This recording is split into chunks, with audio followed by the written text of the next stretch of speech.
ब्रह्मोस या अग्नि 5 से नहीं, तीसरी ही मिसाइल से काम रहा चीन।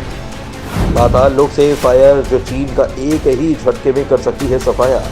भारत की एकमात्र मिसाइल जिसकी रफ्तार के आगे अच्छे देश भी हो गए हैरान। अब भारत की ये मिसाइल हिंद महासागर में करने वाली है पहरेदारी। चीन के युद्ध पोतों पर लग जाएंगे ब्रेक। दोस्तों, भारत ने कुछ दिन पहले ही अपने एक बेहद विनाशक मिसाइल का जबरदस्त टेस्ट किया और ये टेस्ट किया गया था अपनी न्यूक्लियर सबमरीन INS अरिहंत से। इस टेस्ट को काफी सीक्रेट तरीके से किया गया था और ये प्रोजेक्ट इतना ज्यादा गुप्त था कि चीन के पास जो जासूसी पोत है वो भी इसके टेस्ट का पता नहीं लगा पाए थे। इस मिसाइल का नाम था K-15 सागरिका मिसाइल। दोस्तों, अब जिस तरह से चीन हिंद महासागर के रास्ते भारत को घेरने के लिए नए हथकंडे अपना रहा है, पाकिस्तान के ग्वादर पोर्ट और श्रीलंका के हम्बनटोटा पोर्ट को हथियाने के बाद मालदीव को कब्जाने में लगा है और अपने वॉरशिप को मालदीव में तैनात करने का फैसला कर रहा है, उसे देखते हुए भारत ने पानी में ही चीन की जल समाधि बनाने के लिए ऐसे विनाशक उतारने का फैसला किया है जो अब तक दुनिया के सामने नहीं आए थे।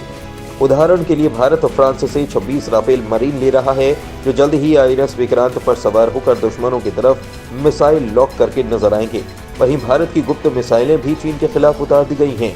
ऐसी ही खतरनाक मिसाइलों में 2 मिसाइल शुमार हैं जो खास तौर पर चीन के लिए ही बनाई गई हैं, जिनमें एक है K-15 सागरिका और दूसरी है प्रलय मिसाइल। ये दोनों मिसाइलें ही काफी ज्यादा खतरनाक हैं। चीन के खिलाफ भारत ने 100 से भी ज्यादा प्रलय मिसाइलें तैनात कर दी हैं और अब जिस मिसाइल को भारत ने उतारा है यानी K-15 सागरिका, उसे तैनात होने से पहले ही चीन की धड़कनों को बढ़ा दिया है। ये मिसाइल इतनी ज्यादा स्पीड में तबाही लाती है कि दुश्मन के सोचने समझने से पहले ही उसका राम नाम सत्य हो जाएगा। आज के इस वीडियो में हम आपको भारत की तेज तर्रार मिसाइल को बताने वाले हैं जो चीन के जहाजों और फाइटर जेट्स को कब खा जाएगी किसी को पता भी नहीं चलेगा। दोस्तों, खबर यह है कि भारत की इस मिसाइलों को चीन के खिलाफ सबसे बड़े मिशन के तौर पर तैनात किया जाएगा। ऐसे में हम आपको इससे पहले ये बताएंगे कि यह मिसाइल कितनी ताकत रखती है और किस तरह से चीन के मंसूबों को खाक कर सकती है। दोस्तों, हम आपको इस मिसाइल की पूरी जानकारी देंगे, लेकिन उससे पहले आप इस मिसाइल को बनाने वाले DRDO के महान वैज्ञानिकों को सपोर्ट में इस वीडियो पर पहले लाइक जरूर करें। चलिए आपको बताते हैं कि भारत की इस दमदार मिसाइल के बारे में जिसने चीन को डरा कर रखा है।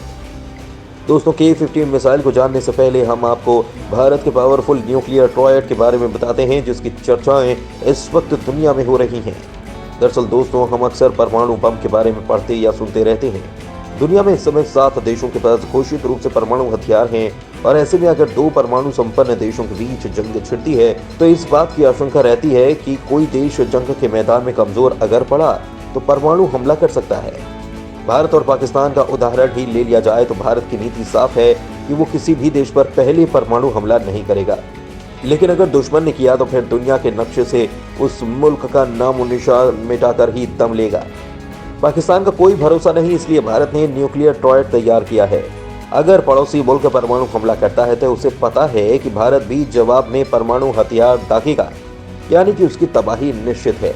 हो सकता है कि पाकिस्तान सोचे कि भारत की सरजमी पर इतने परमाणु बम गिराए जाएं कि यहाँ की सेना और सरकार हमला करने की स्थिति में ही न रहे। ऐसे में भारत क्या करेगा? यहीं पर शुरू होता है न्यूक्लियर ट्रायड का रोल। भारत ने जंग के तीनों मैदानों की तैयारी कर रखी है। 2003 में न्यूक्लियर कमांड अथॉरिटी गठित की गई। इसकी पॉलिटिकल काउंसिल के अध्यक्ष प्रधानमंत्री होते हैं जो परमाणु हथियारों के इस्तेमाल की मंजूरी दे सकते हैं।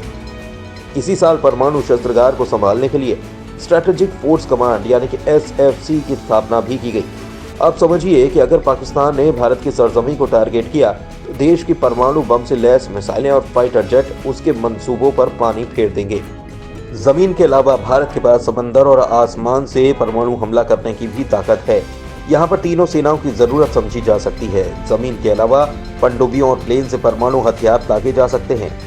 युद्धपोत को तो दुश्मन टारगेट कर ही सकते हैं, लेकिन गहरे समंदर में मौजूद सबमरीन को ढूंढना आसान नहीं होगा। इसी तरह INS अरिहंत ने परमाणु हथियार ले जा सकने वाली बैलिस्टिक मिसाइल का सफल टेस्ट कर लिया है।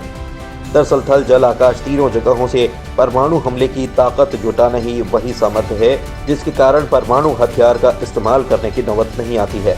दोस्तों, बात करें कि भारत के न्यूक्लियर ट्रायड की तो जमीन ताकत की बात की जाए तो भारत के पास पृथ्वी 2 मिसाइल है जो 350 किलोमीटर तक की रेंज में दुश्मन को खाक कर सकती है। इसके बाद नाम आता है अग्नि 1 का जो 700 किलोमीटर तक दुश्मनों में तबाही मचा सकती है।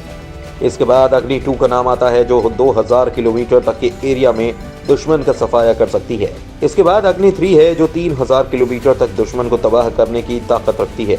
इसके बाद अग्नि 5 है जो 5000 किलोमीटर तक दुश्मन पर सटीक हमला कर सकती है। हालांकि बताया जा रहा है कि भारत ने अग्नि 5 की रेंज को बढ़ाकर 8000 से भी ज्यादा कर लिया है। दोस्तों, इसके बाद न्यूक्लियर ट्रायड भी हवाई ताकत की बात की जाए तो भारत के पास सुखोई 30M किया है, मिराज 2000 और जगुआर फाइटर जेट्स के साथ राफेल लड़ाकू विमान परमाणु ग्रेविटी बम दाग सकते हैं। इसके अलावा राफेल और तेजस विमान भी ये काम आसानी से कर सकते हैं। समंदर की बात करें तो भारत के पास परमाणु हथियारों से लैस मिसाइल को दागने में सक्षम 6000 टन वजनी INS अरिहंत सबमरीन है। नवंबर 2018 में ये पूरी तरह ऑपरेशनल हो गई और ये K-15 परमाणु मिसाइलों से लैस है जो 750 किलोमीटर तक मार कर सकती है। इसी मिसाइल की हम बात कर रहे हैं जिससे चीन इतना ज्यादा डरा हुआ है। K-15 सागरिका मिसाइल से इतना क्यों डरते हैं दुश्मन? कलाम फैमिली की मिसाइल में इतना क्या है खास? K-15 पनडुब्बी से छोड़ी जाने वाली बैलिस्टिक मिसाइल है। इसे अरिहंत न्यूक्लियर पनडुब्बी में तैनात किया गया है। सागरिका या K-15 पनडुब्बी से दागी जाने वाली बैलिस्टिक मिसाइल होती है। इसकी मारक क्षमता 750 किलोमीटर से कहीं ज्यादा हो सकती है। एक रिपोर्ट के मुताबिक ये 500 से 800 किलोग्राम वॉरहेड ले जा सकती है। अब तक सागरिका मिसाइल के टेस्ट समंदर के अंदर रखे गए पोंटून से किए जा रहे थे, लेकिन कुछ महीनों पहले सबमरीन से किए गए टेस्ट के बाद ये और भी ज्यादा मारक हो गई। इसके साथ ही भारत ने अपनी त्रिआयामी परमाणु प्रतिरोधक क्षमता यानी कि न्यूक्लियर ट्रायड हासिल करने का सबूत एक बार फिर से दे दिया है। इसके अलावा जमीन और लड़ाकू विमान से परमाणु बम गिराने की क्षमता भारत पहले ही विकसित कर चुका है। सागरिका मिसाइल DRDO ने विकसित की है और ये 10 मीटर लंबी है। अरिहंत में ऐसी 12 से ज्यादा मिसाइलें तैनात की जा सकती हैं। K-15 की मिसाइल का code name APJ Abdul Kalam के नाम पर रखा गया है। क्योंकि इस मिसाइल को सबमरीन से लॉन्च करने के लिए डिजाइन किया गया तो ये हल्की, कॉम्पैक्ट और स्टेल्थ टेक्नोलॉजी से लैस है, यानी कि दुश्मन इसकी निगरानी नहीं कर पाएंगे। भारत ने इसी फैमिली की K-4 मिसाइलों को अभी सफलतापूर्वक टेस्ट किया है, जिसकी मारक क्षमता 3500 किलोमीटर है। खबर है कि K फैमिली की 5000 किलोमीटर और 6000 किलोमीटर की रेंज वाली K-5 और K-6 कोड नेम वाली मिसाइलों पर काम चल रहा है।